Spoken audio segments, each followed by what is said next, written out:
dear colleagues and my dear students, നമുക്കറിയാം നമ്മുടെ സ്വതന്ത്ര ഇന്ത്യയിൽ തന്നെ ഏറ്റവും നിർണായകമായിട്ടുള്ള ഒരു ദിവസമാണ് കോൺസ്റ്റിറ്റ്യൂഷൻ ഡേ എന്ന് പറയുന്നത്. നവംബർ 26. നമുക്കറിയാം ഒരു 2015 മുതൽ നമ്മൾ നാഷണൽ ലോ ഡേ ആയിട്ട് നമ്മൾ ആഘോഷിക്കുന്ന ഒരു ദിവസം കൂടിയാണ്. നമുക്കറിയാം നമ്മൾ ടീച്ചർ സ്റ്റുഡൻസ് എന്ന രീതിയിൽ നമ്മൾ എല്ലാ ദിവസവും നമ്മൾ അതിൻ്റെതായ ഇമ്പോർട്ടൻസ് നമ്മൾ എടുക്കേണ്ടതാണ്. നമുക്കറിയാം വളരെ നമ്മുടെ ഈ കാലിക്കറ്റ് യൂണിവേഴ്സിറ്റി കുറച്ച് വർഷങ്ങൾക്ക് മുൻപ് തന്നെ നമ്മുടെ സിലബസിനകത്ത് നമ്മൾ ഡിഗ്രി പഠിച്ചിറങ്ങിയ കുട്ടികൾക്ക് പോലും ഏതെങ്കിലും തരത്തിലുള്ള പ്രശ്നങ്ങൾ ഉണ്ടായി അവർക്ക് ബേസിക് ആയിട്ടുള്ള നിയമങ്ങളോ ഭരണഘടനയെക്കുറിച്ചോ വ്യക്തമായ ധാരണയൊന്നുമില്ല എന്ന് കണ്ടെത്തിയതിനെ തുടർന്ന് വർക്ക്ഷോപ്പൊക്കെ നടത്തിയിട്ട് നമ്മുടെ ഡിഗ്രി സിലബസിനകത്ത് ഇംഗ്ലീഷ് ലാംഗ്വേജിനൊപ്പം ഇന്ത്യൻ കോൺസ്റ്റിറ്റ്യൂഷൻ എന്നുള്ളത് ഒരു ചാപ്റ്ററായിട്ട് നിങ്ങളൊക്കെ പഠിച്ചു കാണും അല്ലേ? അത് എല്ലാ വിഷയം പഠിക്കുന്നവർക്കും അത് ഒരു ബേസിക് ആയിട്ടുള്ള ഒരു നിയമ അവബോധം നമ്മുടെ കോൺസ്റ്റിറ്റ്യൂഷൻ്റെ ആശയങ്ങൾ എന്തൊക്കെയാണ് എന്നറിയുന്നതിന് വേണ്ടിയാണ് അങ്ങനെ ഒരു കാര്യം ചെയ്തത്. അപ്പോൾ നമ്മൾക്കിവിടെ നമ്മൾ വേറെ സ്കൂളിൽ പോയാലും ഒക്കെ നമ്മൾ ടീച്ചേഴ്സാണ്.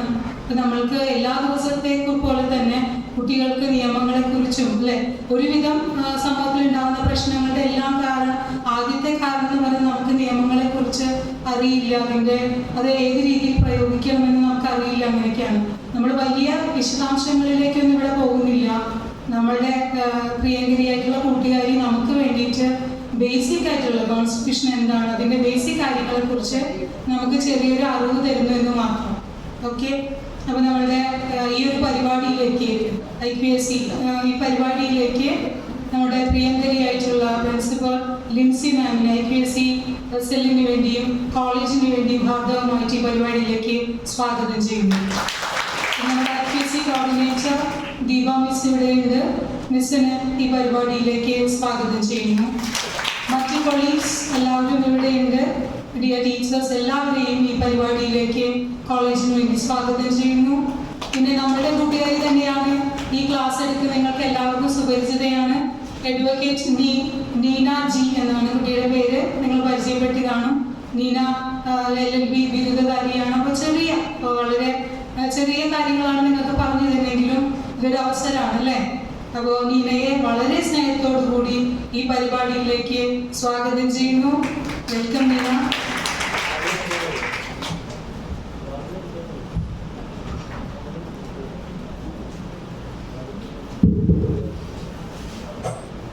Good afternoon. ഇന്നത്തെ ദിവസത്തിന്റെ പ്രത്യേകത നിങ്ങൾക്ക് എല്ലാവർക്കും അറിയാം. കോൺസ്റ്റിറ്റ്യൂഷൻ ഡേ ആണ്. നിങ്ങൾ എന്തായാലും കോൺസ്റ്റിറ്റ്യൂഷനെ പറ്റി കേട്ടിട്ടുണ്ടായിരിക്കും. ഇവിടെയുള്ള എല്ലാവരും സ്കൂളുകളിൽ പഠിച്ചിട്ടുണ്ടായിരിക്കും. നിങ്ങളെല്ലാം കേട്ടിട്ടില്ലേ? ഇല്ലേ? അപ്പൊ നമുക്കറിയാം 1947 ആഗസ്റ്റ് 15 നമുക്ക് സ്വാതന്ത്ര്യം ലഭിച്ചിട്ടുള്ളത്. ആ സ്വാതന്ത്ര്യം ലഭിച്ച ശേഷം ചരിത്ര പ്രാധാന്യമായ ഒരു ദിവസമാണ് നവംബർ 26 1949. നമ്മുടെ കോൺസ്റ്റിറ്റ്യൂഷൻ ലോകത്തിലെ എല്ലാ രാജ്യങ്ങളിലും കോൺസ്റ്റിറ്റ്യൂഷൻ ഉണ്ട്. ആ ലോകരാജ്യങ്ങളിൽ ഏറ്റവും ലെങ്തിയസ്റ്റ് ആയിട്ടുള്ള എഴുതപ്പെട്ട ഭരണഘടനയാണ് നമ്മുടെ ഇന്ത്യൻ ഭരണഘടന. നമ്മുടെ ഇന്ത്യൻ ഭരണഘടനയിലെ ടോട്ടല് 440 ആർട്ടിക്കിൾസും 12 ഷെഡ്യൂൾസും 25 ഭാഗങ്ങളാണുള്ളത്. ഇനി കോൺസ്റ്റിറ്റ്യൂഷൻ ഒരു വലിയ നിയമസംഹിതയാണ്. ഇത് വരുന്നതിനേക്കാൾ മുന്നേ എന്ത് കാര്യം ചെയ്യുകയാണെങ്കിലും അതിന് മുന്നേ ഒരുപാട് ചർച്ചകളും ഒരുപാട് ഗ്രൂപ്പ് ആക്ടിവിറ്റീസ് ഒക്കെ ചേർന്നിട്ടാണ് എന്ത് കാര്യം നമ്മൾ വരുന്നത്. അതുപോലെ തന്നെ കോൺസ്റ്റിറ്റ്യൂഷൻ എന്ന നിയമസംഹിത വരുന്നതിന് ഒരു കോൺസ്റ്റിറ്റ്യൂട്ട് അസംബ്ലി നമുക്ക് ഉണ്ടായിരുന്നു. 1946 സച്ചിദാനന്ദ സിൻഹയുടെ നേതൃത്വത്തില് ഈ ഒരു കോൺസ്റ്റിറ്റ്യൂഷൻ അസംബ്ലി ഒരു യോഗം ചേർന്നു. അതിലൂടെ ഒരുപാട് വ്യക്തികളാണ്, ടോട്ടലി 299 സംതിങ് അംഗങ്ങളാണ് അത് ഉണ്ടായിരുന്നത്. അതിനുശേഷം 1947 ആഗസ്റ്റ് 26 ഡോക്ടർ B.R. അംബേദ്കർ, നമുക്ക് അദ്ദേഹത്തെ ഒരിക്കലും മറക്കാൻ പറ്റിയ ദിവസം. കാരണം അദ്ദേഹത്തിന്റെ ഒരുപാട് സംഭാവനകൾ നമുക്ക് ഈ കോൺസ്റ്റിറ്റ്യൂഷൻ ഡേയിൽ പറയുന്നത് ആവശ്യമാണ്.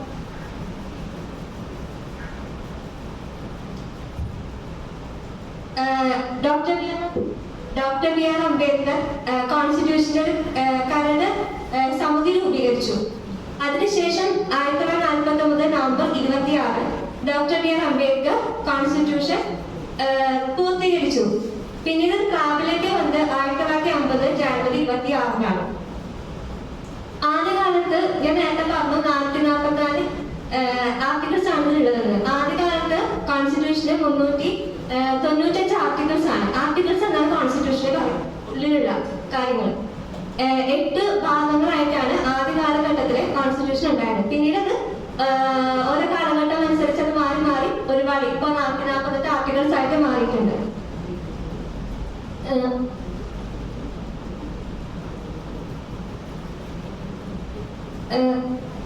നമ്മളിപ്പോ ഒരു പുസ്തകം, ഒരു ടെക്സ്റ്റ് ബുക്ക് എടുത്താൽ അതിന്റെ ഫസ്റ്റ് പേജിൽ എന്താ അതിനെ പറ്റിയൊരു ഉള്ളടക്കം ഉണ്ടാവും.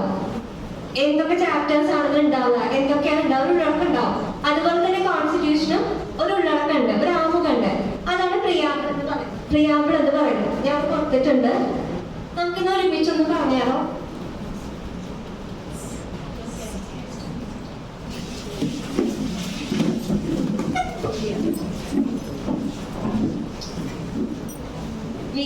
We the people of India,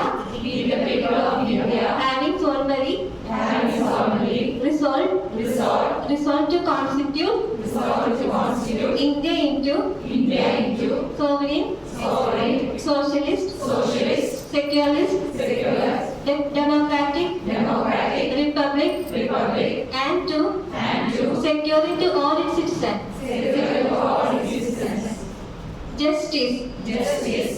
justice, social, economic and political, liberty of thought, expression, belief, faith and worship,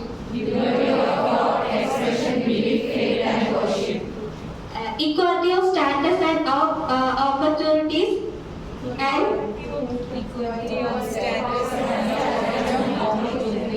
promote among them all. Fraternity, assuring the dignity of the individual and the unity and integrity of the nation.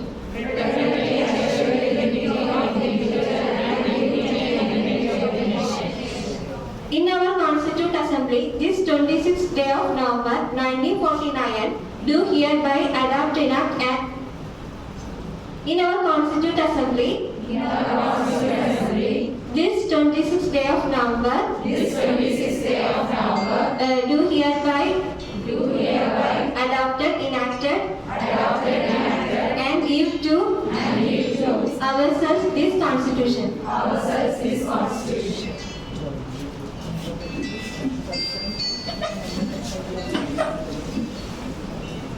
നമ്മള് ഇന്ത്യക്കാരൻ നിലയിൽ ഒരു തവണയെങ്കിലും preamble നമ്മൾ വായിച്ചിരിക്കണം. അപ്പൊ പ്രിയാമ്പിളില് constitution എന്താണെന്നൊരു ആമുഖം ഇതിൽ പറയുന്നുണ്ട്. ഇതിൽ അടങ്ങിയിട്ടുള്ളതൊക്കെയാണ് കോൺസ്റ്റിറ്റ്യൂഷനിൽ പറയുന്നത്. അതായത് നമ്മുടെ പ്രിയാമ്പിൾ വെച്ചാൽ ഈ സെക്യുലറിസം, ഡെമോക്രാറ്റിക് റിപ്പബ്ലിക്, ഇതൊക്കെ കീ വേർഡ്സ് ആണ് പ്രിയാമ്പിളില്. അതുപോലെ തന്നെ നമ്മുടെ കോൺസ്റ്റിറ്റ്യൂഷന്റെ ഒബ്ജക്റ്റീവ്സ് ആണ് ഇക്വാലിറ്റി, ഫ്രറ്റേണിറ്റി, ലിബർട്ടി, ജസ്റ്റിസ് ഒക്കെ ഇതിന്റെ ഒരു ഒബ്ജക്റ്റീവ്സ് ആണ്. വേറെ കാര്യം, നിങ്ങൾക്ക് എല്ലാവർക്കും അറിയാം, ജവഹർലാൽ നെഹ്റു അദ്ദേഹമാണ് അദ്ദേഹത്തിന്റെ ആശയമാണ് പ്രിയാമ്പിളിലൂടെ നമ്മൾ ഇപ്പൊ കാണുന്നത്. ഇനി കോൺസ്റ്റിറ്റ്യൂഷനെ പറ്റിയിട്ട് അതിൽ നമുക്ക് എല്ലാവർക്കും അറിയാം ഏറ്റവും പ്രധാനപ്പെട്ട കാര്യമാണ് ഫണ്ടമെന്റൽ റൈറ്റ്സ്. നിങ്ങൾക്ക് എല്ലാവർക്കും അറിയുണ്ടാവും മൗലിക അവകാശങ്ങൾ. അത് ഇൻക്ലൂഡ് ആയിട്ടുള്ളത് പാർട്ട് 3 കോൺസ്റ്റിറ്റ്യൂഷന്റെ ഫണ്ടമെന്റൽ റൈറ്റ്സ് ഇൻക്ലൂഡ് ആയിരിക്കുന്നത്. ആർട്ടിക്കിൾ 12 മുതൽ 35 വരെ അതിലാണ് ഫണ്ടമെന്റൽ റൈറ്റിനെ പറ്റി പറയുന്നത്. അപ്പൊ നമുക്ക് ഫണ്ടമെന്റൽ റൈറ്റ് നോക്കാം. ടോട്ടല് 6 മൗലിക അവകാശങ്ങളാണ് നമുക്കുള്ളത്. അതിൽ ആദ്യത്തെ റൈറ്റ് ടു ഇക്വാലിറ്റി ആണ്. അത് ആർട്ടിക്കിൾ 40 to 80 ആണ് ഇക്വാലിറ്റിനെ പറ്റി പറയുന്നത്. ഇക്വാലിറ്റി എന്ന് വെച്ചാൽ സമത്വം, അതായത് എല്ലാ കാര്യത്തിലും എല്ലാവരെയും ഒരുപോലെ കാണാം. ഇപ്പൊ ജോലി സ്ഥലങ്ങളിലാണെങ്കിലും അതുപോലെ തന്നെ കാസ്റ്റിന്റെ ബേസിലായാലും സെക്സിന്റെ ബേസിലായാലും എല്ലാത്തിന്റെ ബേസിൽ എല്ലാവരെയും ഈക്വൽ ആയിട്ട് കാണുന്നതാണ് ഇക്വാലിറ്റി എന്ന് പറയുന്നത്. അടുത്ത് റൈറ്റ് ടു ഫ്രീഡം ആണ്. 19 മുതൽ 22 വരെ ആർട്ടിക്കിൾസ് ആണ് റൈറ്റ് ടു ഫ്രീഡത്തിൽ പറയുന്നത്. അതിൽ ആർട്ടിക്കിൾ 90 പറയുന്നത് നമുക്ക് ഫ്രീഡം ഓഫ് സ്പീച്ച്, നമുക്ക് ഇഷ്ടമുള്ള കാര്യങ്ങൾ സംസാരിക്കുക എന്ന് വെച്ചാൽ മറ്റുള്ളവരുടെ അവകാശങ്ങളെ ലംഘിക്കുന്നതല്ല, അത് നമുക്ക് ഇഷ്ടമുള്ളത് ഫ്രീഡം ഓഫ് സ്പീച്ചിൽ പറയാം. അതുപോലെ നമുക്ക് അസംബ്ലി, ഒരു അസംബ്ലി കൊണ്ട് അതും സമാധാനപരമായിട്ടൊരു അസംബ്ലി നമുക്ക് ഫോം ചെയ്യാൻ പറ്റും. അതുപോലെ തന്നെ അസോസിയേഷൻ, അതുപോലെ തന്നെ നമുക്ക് ഇന്ത്യയില് നമുക്ക് ഇഷ്ടമുള്ള പ്രൊഫഷൻ പ്രാക്ടീസ് ഒക്കെ ചെയ്യാനുള്ള അവകാശമൊക്കെ 19 ആണ് ഇൻക്ലൂഡ് ആയിട്ടുള്ളത്. പിന്നെ ആർട്ടിക്കിൾ 20 അക്യൂസ്ഡ് പേഴ്സണുള്ള അവരിപ്പോ ശിക്ഷ അടിച്ചേൽപ്പിക്കുന്ന ശിക്ഷകളാവാം, അപ്പൊ അതിനെതിരെയുള്ള റൈറ്റ് ആണ് ആർട്ടിക്കിൾ 20 പറയുന്നത്. പിന്നെ 21 protection of life and personal liberty ആണ് നമുക്ക് ഏറ്റവും പ്രധാനപ്പെട്ട അവകാശമാണിത്. നമ്മുടെ അവിടെ എമർജൻസി ഒക്കെ വരും അടിയന്തരാവസ്ഥ കാലഘട്ടത്തില്. ബാക്കിയല്ല ഫസ്റ്റ് ആർട്ടിക്കിൾ 19 ആണ് പോവാ, അതിനുശേഷം ബാക്കി എല്ലാ റൈറ്റും നമുക്ക് നഷ്ടപ്പെടും. പക്ഷെ ആർട്ടിക്കിൾ 21, 22 മാത്രമാണ് നമുക്ക് എമർജൻസി പീരീഡിന് ഉള്ള അവകാശങ്ങൾ. പിന്നെ 21A പറയുന്നത് റൈറ്റ് ടു എഡ്യൂക്കേഷൻ ആണ്. 6 മുതൽ 14 വയസ്സുള്ള കുട്ടികൾക്ക് എഡ്യൂക്കേഷനുള്ള അവകാശത്തെ പറ്റിയാണ് 21A പറയുന്നത്. പിന്നെ ആർട്ടിക്കിൾ 23, 24 പറയുന്നത് റൈറ്റ് ടു എഗെയിൻസ്റ്റ് എക്സ്പ്ലോയിറ്റേഷൻ, അതിലെ കുട്ടികളുടെയും വുമൻസിന്റെയും കാര്യങ്ങളൊക്കെയാണ് പറയുന്നത്. പിന്നെ 25 to 28 റൈറ്റ് ടു റിലീജിയസ് ആണ്. അതായത് നമ്മുടെ ഇന്ത്യ സെക്യുലർ സ്റ്റേറ്റ് ആണ്, നിങ്ങൾക്ക് അറിയാം. ഒരുപാട് മതങ്ങളുണ്ട്, ഒരുപാട് ജാതികളുണ്ട്. ഇവരൊക്കെ സപ്പോർട്ട് ചെയ്തുകൊണ്ട് അവരുടെ അവകാശങ്ങൾ ഇപ്പൊ നമുക്ക് ഇഷ്ടമുള്ള മതം സ്വീകരിക്കാം, ഇഷ്ടമുള്ള മതവിഭാഗങ്ങൾക്ക് നമുക്ക് ഇൻസ്റ്റിറ്റ്യൂഷൻ സ്ഥാപിക്കാം. ഇതിനെയൊക്കെ ഉൾക്കൊള്ളിച്ചുകൊണ്ടാണ് റൈറ്റ് ടു റിലീജിയസിൽ പറയുന്നത്. പിന്നെ 21, 30 ആർട്ടിക്കിളിൽ പറയുന്നത് കൾച്ചറൽ ആൻഡ് എഡ്യൂക്കേഷൻ റൈറ്റ് ആണ്. ഇപ്പൊ മൈനോറിറ്റീസിന് അവർക്ക് വേണ്ടിയിട്ട് ഇൻസ്റ്റിറ്റ്യൂഷൻ സ്ഥാപിക്കാനുള്ള അവകാശമാണ് 29 to 30 പറയുന്നത്. പിന്നെ 30 to 35 ഫണ്ടമെന്റൽ റെമഡീസ് ആണ്. ഫണ്ടമെന്റൽ റെമഡീസ് ആണ് പറയുന്നത്. അതില് ഒരു സാധാരണ കേസ് ഉണ്ടായാൽ നമുക്ക് ഫസ്റ്റ് നമ്മൾ ലോവർ കോർട്ടിലാണ് പോവുക. പെട്ടെന്ന് നമുക്ക് ഹൈക്കോടതി, സുപ്രീം കോടതിയെ സമീപിക്കാൻ സാധിക്കില്ല. അപ്പൊ നമ്മൾ ലോവർ കോർട്ടാണ് പോവുക. പക്ഷെ നമ്മൾ ഫണ്ടമെന്റൽ റൈറ്റ് വയലേറ്റ് ചെയ്താല് നമുക്ക് ഡയറക്റ്റ് ആയിട്ട് ഹൈക്കോടതിയിലോ സുപ്രീം കോടതിയിലോ പോവാം. 32 പ്രകാരം സുപ്രീം കോടതിയിൽ 226 പ്രകാരം നമുക്ക് ഹൈക്കോടതിയിൽ നേരിട്ട് സമീപിക്കാം. പിന്നെ ഇതേപോലെ തന്നെ പ്രധാനപ്പെട്ട ഒരു കാര്യമാണ് അവകാശം ഉണ്ടാകുമ്പോൾ നമുക്ക് ഡ്യൂട്ടീസ് ഉണ്ടാവുമല്ലോ. അപ്പൊ ഡ്യൂട്ടീസ് ഇൻക്ലൂഡ് ആയിട്ടുള്ളത് പാർട്ട് 4 ക്ലോസ് എയിലാണ്. 51A നമ്മുടെ ഡ്യൂട്ടീസിനെ പറ്റി പറയുന്നത്. നേരത്തെ സാറ് നമ്മളോട് പറഞ്ഞു നമ്മുടെ നാഷണൽ ആന്തം ചൊല്ലണം, അത് നമ്മുടെ അറ്റൻഷൻ നിൽക്കുന്നത് സാർ നമ്മളോട് പറഞ്ഞു. അത് നമ്മുടെ ഡ്യൂട്ടിയാണ്, അത് നമ്മൾ എന്തായാലും ചെയ്തിരിക്കണം. അതുപോലെ തന്നെ ദേശീയ പതാക കാണുമ്പോൾ നമ്മൾ റെസ്പെക്ട് ചെയ്യുക, കോൺസ്റ്റിറ്റ്യൂഷൻ കാണുമ്പോൾ റെസ്പെക്ട് ചെയ്യുക.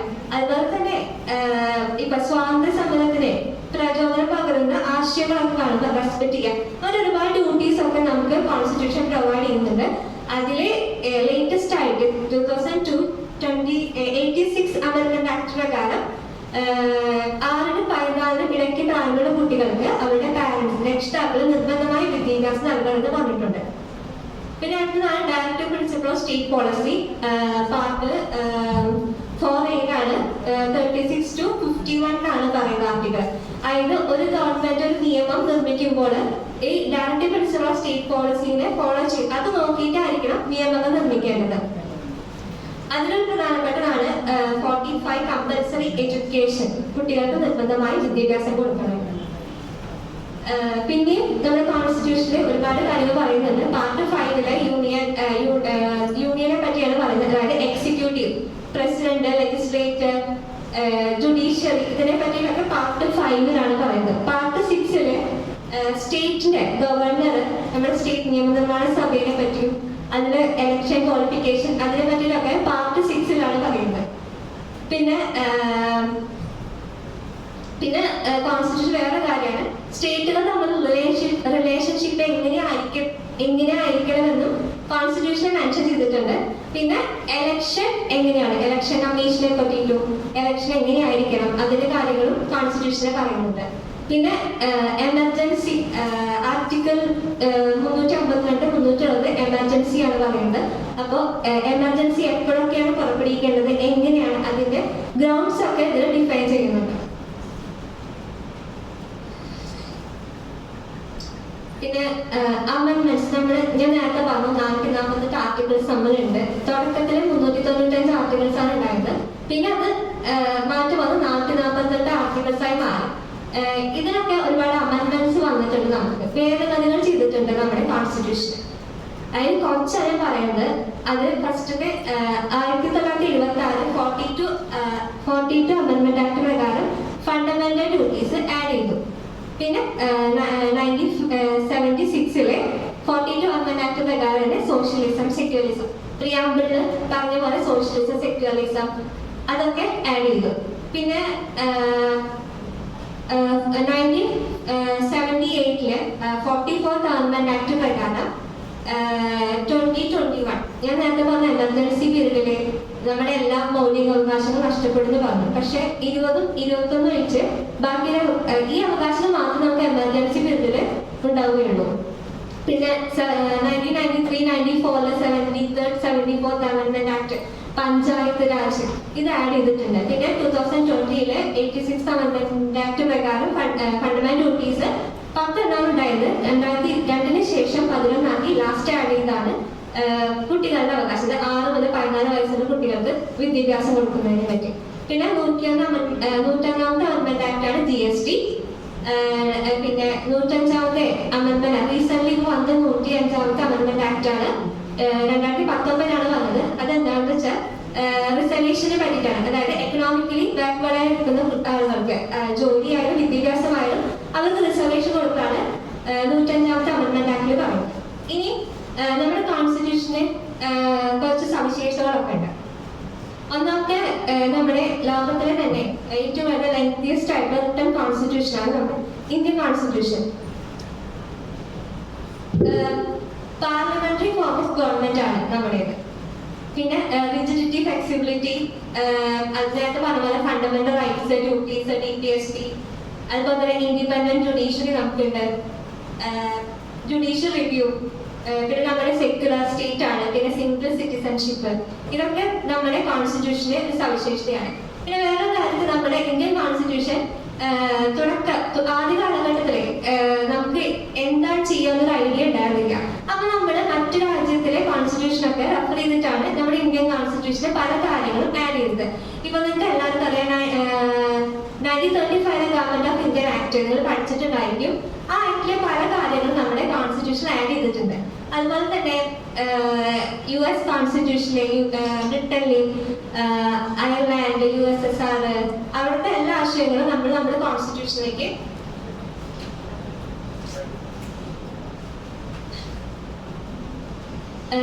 ഏതൊക്കെയാണ് ആഡ് ചെയ്തത് ഞാൻ പറയാം. ഒന്ന് സിംഗിൾ സിറ്റിസൺഷിപ്പ്.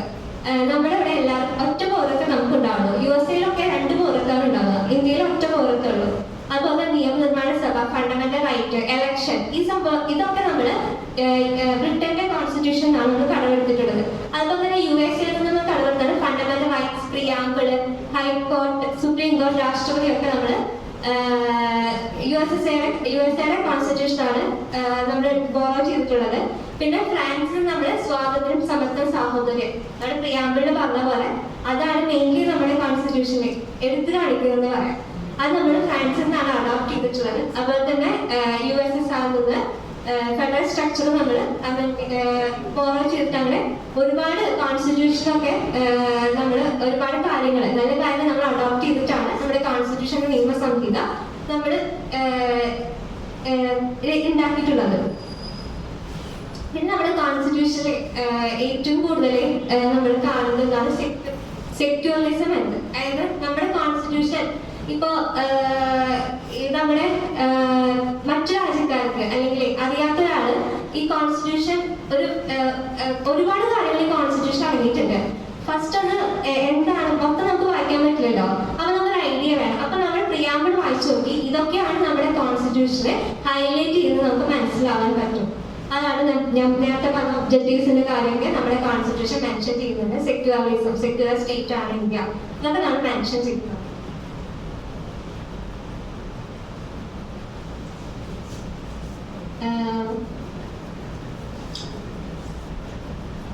പിന്നെ നിങ്ങൾക്ക് ഞാൻ ഡൗട്ട്സ് ഒക്കെ ഉണ്ടെങ്കിൽ ചോദിക്കാം. മൊത്തത്തിൽ ഇത്രയൊക്കെയാണ് കോൺസ്റ്റിറ്റ്യൂഷൻ.